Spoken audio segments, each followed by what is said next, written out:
नमस्कार। और ये डेटा क्या कहता है मैं आप सबका एक बार फिर से स्वागत है। आज हम लोग बात करेंगे ड्रोन्स की, जिनको के अनमैन्ड एरियल व्हीकल के नाम से भी जाना जाता है। जो लोग यूक्रेन और रशिया वॉर को फॉलो कर रहे हैं उन्हें पता होगा कि ड्रोन्स कितना ताकतवर हथियार बन के सामने आ चुका है। जब ये लड़ाई शुरू हुई थी तो यूक्रेन ने ड्रोन्स का इस्तेमाल जमकर किया था और इससे रशियन आर्मी को भारी क्षति पहुंची थी। ड्रोन स्ट्राइक्स की वजह से रशियन आर्मी को पीछे हटना पड़ा था। अब बाद में रशियंस ने भी ड्रोन्स का इस्तेमाल शुरू कर दिया है और लड़ाई फिलहाल रशिया के फेवर में जा रही है। अब ड्रोन्स कितने उपयोगी और कितने घातक होते जा रहे हैं, मैं आपको दो उदाहरण देता हूं। पिछले महीने रशिया ने यूक्रेन के एक हाई रैंकिंग मिलिट्री अफसर को ड्रोन स्ट्राइक द्वारा मार गिराया। रशिया ने उनके सैटेलाइट फोन पर एक एक नकली फोन किया, जिससे उनको लगा कि उनकी माँ का फोन आया है। वो उस पर बात करने लगे। इसके द्वारा रशिया ने उनकी पोजीशन ट्रैक की और ड्रोन भेजकर उनको मार दिया। और दूसरा उदाहरण आज ही का है। आप सबको पता होगा कि यूएस ने अयमान अल जवारी, जो कि अल कायदा के चीफ थे, उनको आज सुबह मार दिया है। अल जवारी काबुल में एक फ्लैट में 15वें माले पर छुपकर रहते थे। इसको यूएस ने ट्रैक किया और आज सुबह ड्रोन अटैक में उनको मार दिया गया। तो आने वाले समय में जितनी भी लड़ाइयाँ होंगी उसमें ड्रोन्स की एक बहुत ही अहम भूमिका होने वाली है। अब इस ड्रोन टेक्नोलॉजी में इम्प्लीमेंटेशन में डिप्लॉयमेंट में भारत कहाँ पर है और क्यों मैं अडानी ग्रुप को भारत का ड्रोन आचार्य बोल रहा हूँ। इसकी उपयोगिता और इस्तेमाल सिविलियन और कॉमर्शियल एप्लीकेशंस में बढ़ती ही जा रही है। आप जानते होंगे कि ड्रोन्स का इस्तेमाल आज एग्रीकल्चर में, पेस्टिसाइड स्प्रेइंग में, डिलीवरी ड्रोन्स, मैपिंग के लिए तरह तरह की एप्लीकेशंस में इनका इस्तेमाल हो रहा है। तेलंगाना में पिछले साल एक पायलट प्रोजेक्ट किया था, मेडिसिन फ्रॉम द स्काई। इस प्रोजेक्ट में जो कोविड के वैक्सीन्स थे उनको दूर दराज इलाके में ड्रोन द्वारा इनको डिलीवर कराया गया था। ये प्रोजेक्ट बहुत ही सक्सेसफुल रहा है और अब तेलंगाना सरकार इसको रेगुलर बेसिस पर इस्तेमाल करने जा रही है। ड्रोन टेक्नोलॉजी और ड्रोन मैन्युफैक्चरिंग में आज यूनाइटेड स्टेट्स, इजराइल और चाइना सबसे आगे हैं। टोटल मार्केट ड्रोन का ऐसा माना जाता है कि $28 बिलियन के करीब है। हिंदुस्तान का शेयर उसमें करीब करीब 4% यानी कि $1.5 बिलियन के करीब का है। लेकिन ये बहुत ही तेजी से ये मार्केट बढ़ने जा रहा है। ड्रोन उड़ाना एक बहुत ही टेक्निकल काम है। ऐसा माना जाता है कि 2025 तक भारत में करीब 5,000 ड्रोन पायलट्स की ज़रूरत पड़ेगी और इसके अलावा आर्मी, नेवी और एयरफोर्स में अपने अपने ड्रोन पायलट अलग से होंगे। ड्रोन पायलट्स की ट्रेनिंग भारत सरकार ने शुरू कर दी है। ये देश में कई जगह होती है।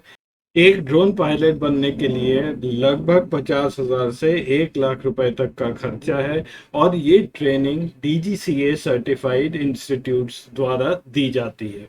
अब ड्रोन मार्केट कितना बड़ा होने जा रहा है वो इस बात से भी अंदाज़ा लग जाता है कि भारत में पिछले 3-4 साल में लगभग 40 नए स्टार्टअप्स शुरू किए गए हैं जो कि ड्रोन टेक्नोलॉजी में काम कर रहे हैं। लेकिन ज़्यादातर स्टार्टअप्स सिविल और कमर्शियल एप्लीकेशंस में ही काम कर रहे हैं। मिलिट्री एप्लीकेशंस में इनमें से कोई भी काम नहीं कर रहा है। मिलिट्री ड्रोन्स, चाहे वो नेवी के लिए हों या एयरफोर्स के लिए या आर्मी के लिए, वो भारत को बाहर से ही प्रोक्योर करने पड़ रहे थे। अब चाइना और पाकिस्तान के थ्रेट को काउंटर करने के लिए भारत को ड्रोन्स की ज़रूरत थी। तो इसके लिए 2016 में भारत ने यूएस से बात शुरू की, क्योंकि सबसे अच्छी टेक्नोलॉजी ड्रोन्स की यूएस के पास ही है। बात हो रही थी करीब 30-40 यूएस के प्रेडेटर ड्रोन्स खरीदने की, जिसकी वैल्यू उस समय करीब $3 बिलियन यानी कि 22,000 करोड़ रुपए के आसपास थी। इसके अलावा बातचीत एयरफोर्स के लिए भी शुरू की गई और नेवी के लिए भी शुरू की गई, जिसमें करीब 100 ड्रोन्स और खरीदने की बात भी चल रही थी। प्रेडेटर ड्रोन्स वही हैं जो यूनाइटेड स्टेट्स ने अफगानिस्तान में इनका इस्तेमाल बहुत ज़्यादा किया था। ड्रोन्स खरीदने की बात यूएस से पिछले 6 सालों से चल रही है, लेकिन ड्रोन्स कभी खरीदे नहीं गए। फिर इस साल फरवरी में सडनली एक नया ट्विस्ट आ गया कहानी में। 23 फरवरी 2022 को मीडिया में ये खबर छपी कि भारत ने ड्रोन खरीदने वाली जो $3 बिलियन की डील थी यूएस के साथ, वो स्क्रैप कर दी है और अब हम लोग इंडिजीनियस जो ड्रोन्स हैं या यूएवीज हैं उस पर हम फोकस करेंगे। उसी रिपोर्ट में ये भी कहा गया कि इन ड्रोन्स की कीमत एक्सटॉर्शनेट कॉस्ट यानी कि लूट लेने वाली प्राइस थी, जिसकी वजह से ये डील ख़त्म की गई और इसी वजह से हम अब देश में बने ड्रोन्स का ही इस्तेमाल करेंगे। उसी समय इंडिया टुडे में भी एक रिपोर्ट छपी थी। इस इंडिया टुडे की रिपोर्ट में ये कहा गया कि हमारे पास अब इंडिजीनसली यानी कि देश में ड्रोन बनाने की क्षमता आ गई है और इस वजह से एक हाई लेवल कमेटी का गठन किया गया है। अब ये कमेटी ये डिसाइड करेगी कि एयरफोर्स, नेवी और आर्मी को कितने ड्रोन चाहिए और इनका जो भी इनके रिक्वायरमेंट है वो देसी ड्रोन से ही पूरा किया जाएगा। इन अफेक्ट इसका मतलब ये था कि जो भी देश में बनेगा उसी का से आप अपना काम चलाइए। लेकिन क्वेश्चन ये है कि ये इंडिजिनियस कैपेबिलिटी कब और कहां से और कैसे डेवलप हो गई। जैसा कि मैंने आपको बताया, जो 40-50 स्टार्टअप्स पिछले 5-6 साल से काम कर रही हैं उसमें से कोई भी मिलिट्री ड्रोन टेक्नोलॉजी में काम नहीं कर रही थी, वो सब कमर्शियल एरिया में काम कर रहे थे। तो सडनली डील भी स्क्रैप हो जाती है और इंडिजिनियस कैपेबिलिटीज भी हमारे पास आ जाती हैं। अब मैं आपको एक टाइमलाइन का चार्ट दिखाता हूँ। 2015 में अडानी डिफेंस सिस्टम्स एक कंपनी, उसका रजिस्ट्रेशन हुआ। 2016 में भारत ने यूएस से डायलॉग शुरू किया 30-40 प्रेडेटर ड्रोन्स खरीदने के लिए, जिसकी वैल्यू जैसा बताया $3 बिलियन एस्टिमेट की गई थी। 14 दिसंबर 2018 को अडानी डिफेंस एंड एरोस्पेस ने हैदराबाद में ड्रोन मैन्युफैक्चरिंग यूनिट का इनॉग्रेशन किया। उनके पार्टनर इसमें हैं एल्बिट सिस्टम्स इजराइल से, जो कि ड्रोन मैन्युफैक्चरिंग की एक बहुत ही बड़ी कंपनी है और उनकी टेक्नोलॉजी भी काफ़ी अच्छी मानी जाती है। हालांकि भारत ने ड्रोन के प्रोक्योरमेंट की बात शुरू कर दी थी और मैन्युफैक्चरिंग यूनिट्स भी लग चुके थे, लेकिन हमारे देश में ड्रोन के रूल नहीं बने थे। 3 साल लग गए। 25 अगस्त 2021 को दी ड्रोन रूल्स का डॉक्यूमेंट रिलीज किया गया। अभी तक सब काम बहुत धीरे धीरे चल रहा था, लेकिन 2022 आते ही ये गति पकड़ गया। 26 जनवरी 2022 को certification scheme for UAVs release की गई कि कैसे आप सर्टिफाई करेंगे, कैसे लाइसेंस मिलेगा। 23 फरवरी 2022 को भारत ने यूएस के साथ जो $3 बिलियन की डील थी वो स्क्रैप कर दी और 27 मई 2022 को अडानी ने एक और एग्रीमेंट साइन किया बेंगलोर की एक कंपनी के साथ, जनरल एयरोनॉटिक्स, जो उनकी मदद करेगा कमर्शियल ड्रोन्स बनाने के लिए। तो हमारी जो इंडिजीनियस टेक्नोलॉजी है यानी कि देश के अंदर की टेक्नोलॉजी, वो आ रही है अडानी ग्रुप से, जिन्होंने इजराइल से ये टेक्नोलॉजी लेके आ रहे हैं और भारत में मेक इन इंडिया प्रोग्राम के अंतर्गत ये मैन्युफैक्चर किए जाएंगे। मैन्युफैक्चरिंग फैसिलिटी के इनॉग्रेशन के मौके पर अडानी जी ने, गौतम अडानी जी ने एक स्टेटमेंट दिया जो बहुत ही अच्छा स्टेटमेंट था। उसमें उन्होंने बताया कि वो कितने खुश हैं इस प्रोजेक्ट में पार्टिसिपेट करके, कि वो देश के लिए कुछ कर सकते हैं, और ये उनकी और एल्बिट ग्रुप इज़राइल की प्रतिबद्धता और मेक इन इंडिया कार्यक्रम के प्रति इनका एक प्रमाण है। अब आप सोचेंगे कि डीआरडीओ भी तो ड्रोन्स बनाता है, हो सकता है वहां से सरकार प्रोक्योर करे। तो एक नज़र देखते हैं कि डीआरडीओ किस टाइप के ड्रोन्स बना रहा है। डीआरडीओ का पहला ड्रोन है लक्ष्य, जो कि एक लो कॉस्ट टारगेट ड्रोन है, कि ये उड़ता है अपने साथ टारगेट को लेके, और कोई भी मिसाइल आप इस पर छोड़कर इसको टेस्ट कर लेते हैं। दूसरा ड्रोन है निशांत, एक multi mission unmanned aerial vehicle को ये लॉन्च करता है, लॉन्चर से लॉन्च करता है। डे नाइट कैपेबिलिटीज हैं, मोस्टली बैटलफील्ड सर्वेलेंस और रिकॉनाइसेंस के लिए इसका इस्तेमाल होता है, यानी कि इसमें कैमरे लगे हैं, ये उड़ता है तो ऑपरेटर कैमरे से वो इमेजेस और वीडियो देख सकता है और सर्वेलेंस कर सकते हैं।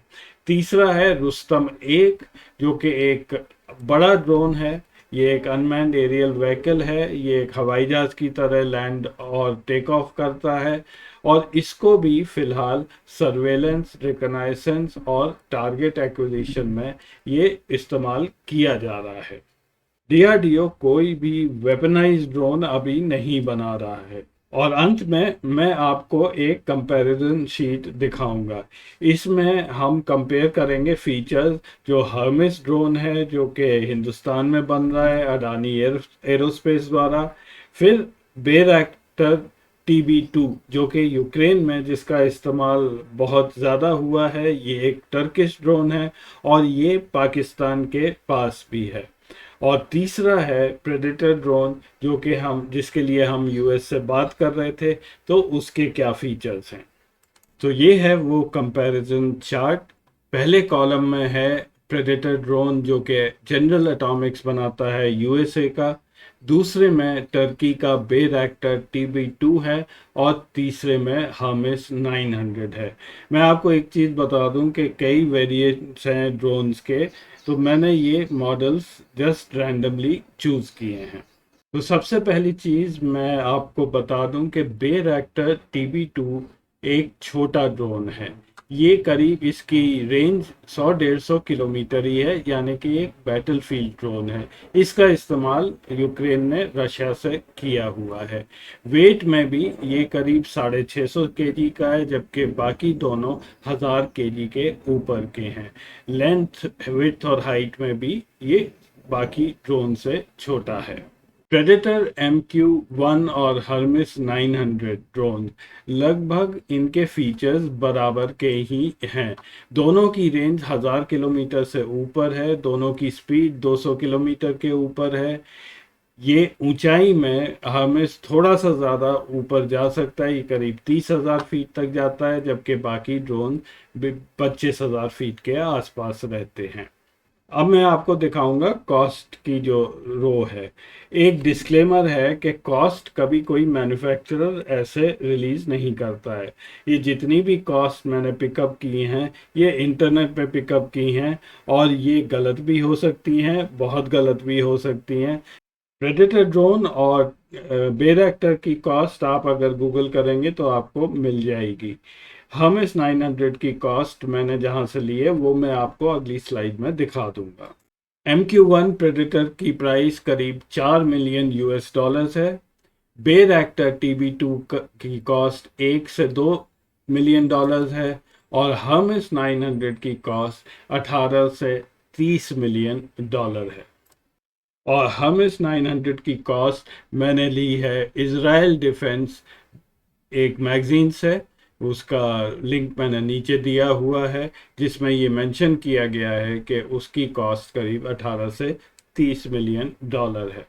और अभी हाल ही में थाई नेवी ने 7 हर्मेस 900 ड्रोन्स इजराइल से प्रोक्योर किए हैं।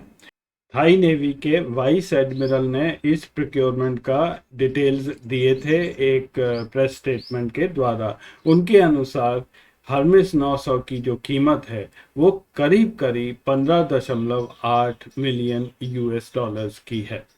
हमने यूएस के प्रेडेटर ड्रोन के से बातचीत इसलिए बंद की थी कि वे एक लूटने वाली प्राइस ऑफर कर रहे थे। लेकिन हम इस 900 की भी प्राइस कोई कम नहीं है। लेकिन हो सकता है कि जब वो हिंदुस्तान में मैन्युफैक्चरिंग करेंगे और अडानी ग्रुप के साथ करेंगे तो ये प्राइस कम भी हो सकती है। क्योंकि ज़्यादा टेक्निकल स्पेक्स इस ड्रोन के अवेलेबल नहीं हैं, तो ज़रूरी इसमें कोई ऐसी खास बात होगी कि ये 4 मिलियन का जो ड्रोन है प्रेडेटर ड्रोन, उससे इसकी कीमत 4-5 गुना ज़्यादा है। तो आज के कार्यक्रम में बस इतना ही। अगले हफ्ते फिर मिलेंगे किसी और डेटा के साथ। तब तक के लिए नमस्कार।